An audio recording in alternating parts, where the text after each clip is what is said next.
Social media ban और सरकार के भ्रष्टाचार के खिलाफ सोमवार सुबह 12,000 से ज्यादा प्रदर्शनकारी संसद भवन नेपाल संसद भवन परिसर में घुस गए, जिसके बाद सेना ने कई राउंड फायरिंग की।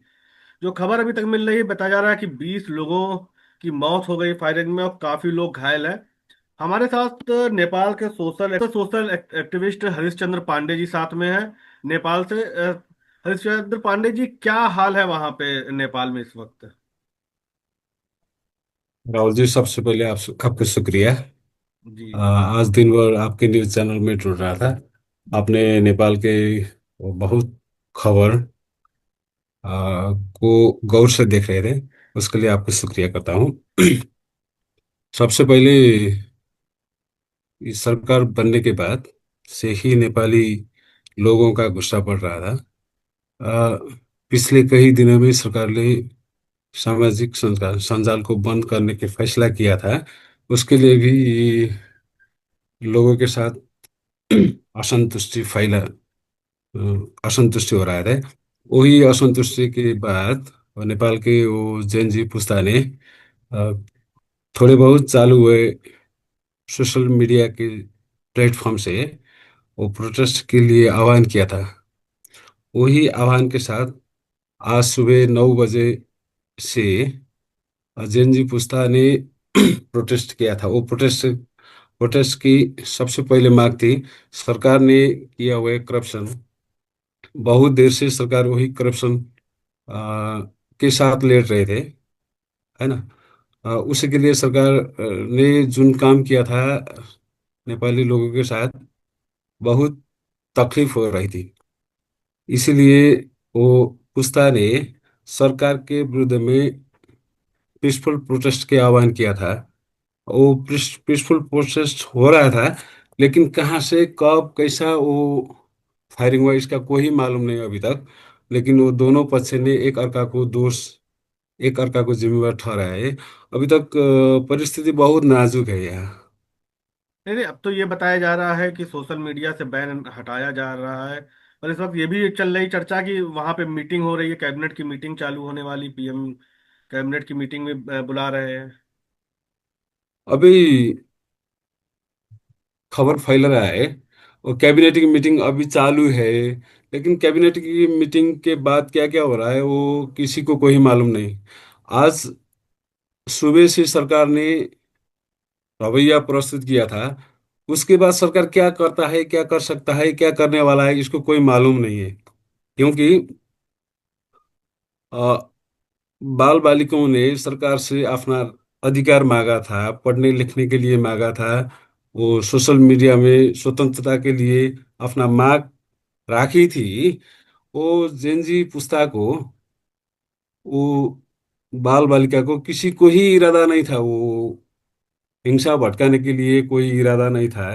क्योंकि कल सुबह से वो पुस्ता ने वो जिसने प्रोटेस्ट प्रोटेस्ट आह्वान किया था उसने बहुत पीसफुल होने वाला है, बहुत पीसफुल कर रहा हूँ बोल रहा था। लेकिन सरकार ने कैसे क्या किया उसको कोई मालूम नहीं अभी तक। आपने पहली बार में बोला था 20 लोग का मौत हुई थी, लेकिन अभी तक समाचार आई हुई 21 लोग का मौत हुआ है, 200 से ज्यादा घायल हुआ है। सरकार ने क्या क्या कर रहा है अभी तक कोई मालूम नहीं है।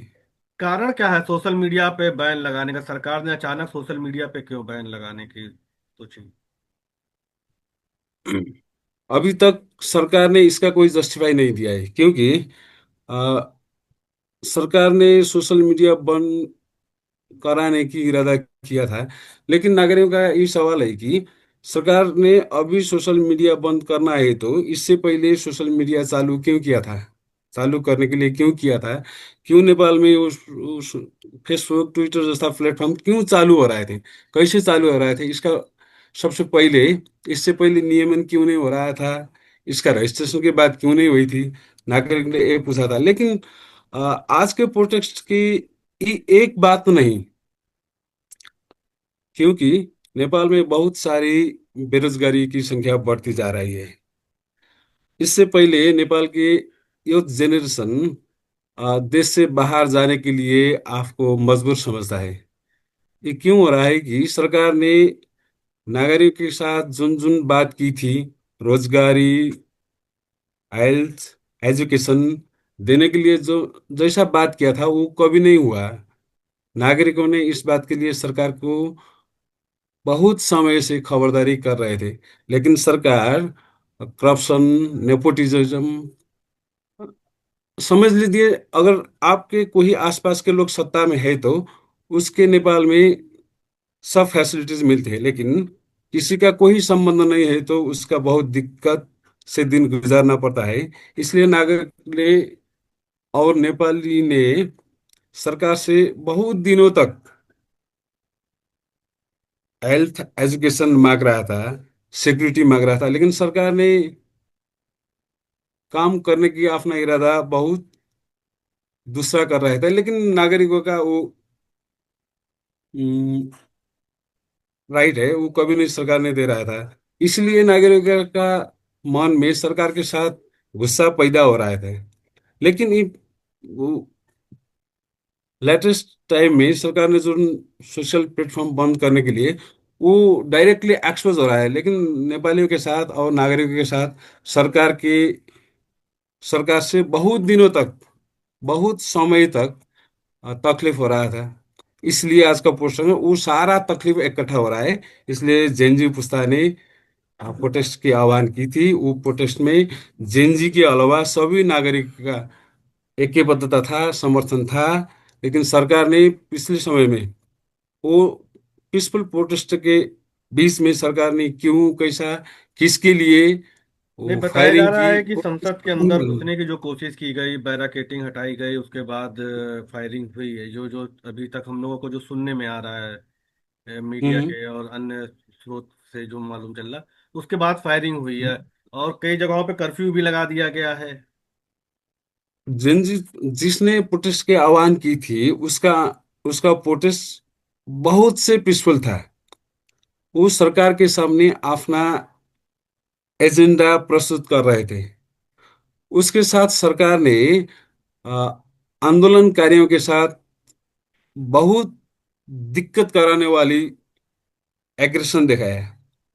जैसे अ, जिन जौन लड़का ने प्रोटेस्ट की थी वो शांतिपूर्ण से अपना एजेंडा प्रस्तुत कर रहे थे।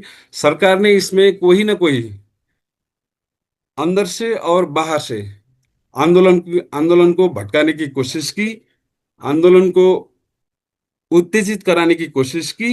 इसके बाद अपना गुस्सा और लड़कों ने नहीं संभाल पाया, इसके लिए हो रहा है। इसी के लिए क्या हुआ, सरकार ने जब इस आंदोलन को भटकाने की कोशिश की, अब अभी भी समाचार आ रहा है सरकार ने वो हिंसा भटकाने के लिए, वो आंदोलन भटकाने के लिए वही समूह को परिचालन किया था। उसका तो अभी तक कोई नहीं आइडेंटिफाई नहीं, नहीं हुआ एक है। एक जो सुप्रीम कोर्ट ने भी एक आदेश दिया था इसको लेके कि सोशल मीडिया प्लेटफॉर्म को 7 दिन के भीतर रजिस्ट्रेशन कराने का एक आदेश था, सुप्रीम कोर्ट ने दिया था नेपाल के। हम्म। उसने उसके बाद नेपाल सरकार ने इस पे जो है काम करना चालू किया।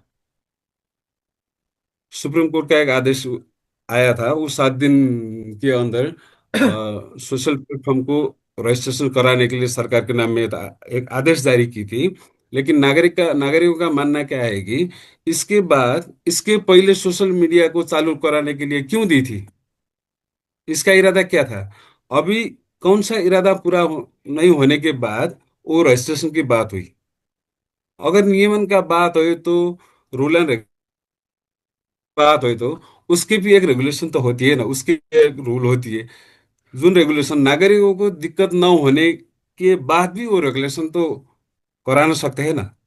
लेकिन वो regulation, rule and regulation flow करने की बात डायरेक्टली सरकार ने सोशल प्लेटफॉर्म बंद करने की बात की, सोशल प्लेटफॉर्म बंद करने की इरादा की। इसी के लिए बहुत सालों से, बहुत समय से इकट्ठा हुए नागरिकों का गुस्सा अभी तक प्रस्फुटित हुआ है।